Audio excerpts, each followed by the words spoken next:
35,000 feet as he went from one state or country to the next, crunching numbers, analyzing business opportunities, negotiating terms, and putting together complicated deals that required legions of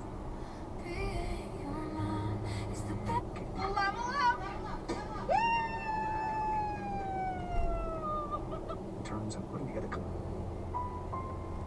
analyzing business opportunities, negotiating terms, and putting together complicated deals that required legions of lawyers and mounds of paper, and a cool hand while under enormous pressure. All of his hard work and crunching number. Nash had been a cop of S-class house with thin, with a bony, undeveloped chest, and lackluster shoulder, very clusterable. And the two never saw one another, had been unable to together. The stuff of Walter Nash did not want to. Chapter 1.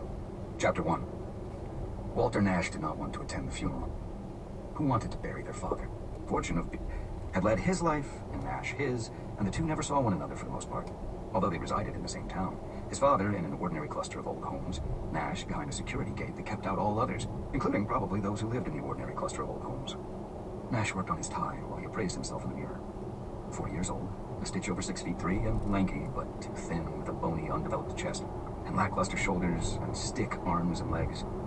He never focused on muscling up. Unless you were an athlete, soldier, cop, or bouncer, what was the point? His brown hair was still thick and wavy, although graying slightly at the temples. He and his wife, Judith, and their 19-year-old daughter, Maggie, lived in a sprawling, 9,000 square foot, two-story stone and stucco house with a finely appointed finished lower level, and a total of 5 bedrooms and 7 bathrooms for just the trio of them. There was also a 3-car side-load garage with his big burgundy Range Rover, Judith's silver Mercedes-Benz S-Class sedan, and Maggie's 4-screen BMW convertible occupying the bays. The property was completed by a large landscaped backyard anchored by an in-ground pool with iridescent tiles. Maggie had been a college pregnancy, compelling Walter and Judith to hasten down to the local courthouse to say their wedding vows with a judge they did not know, and in the absence of both their families. A true honeymoon had never followed. They purchased a condo instead. It made far more sense, Nash had decided. For him, honeymoons were simply very expensive photo album fillers. He had later sold the condo and paid off both their college loans with the profits.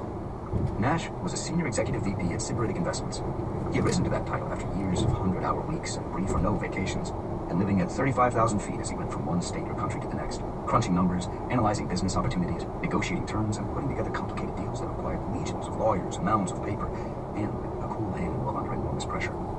All of his hard work and sacrifice had paid off. He now earned a 7-figure salary plus substantial bonuses.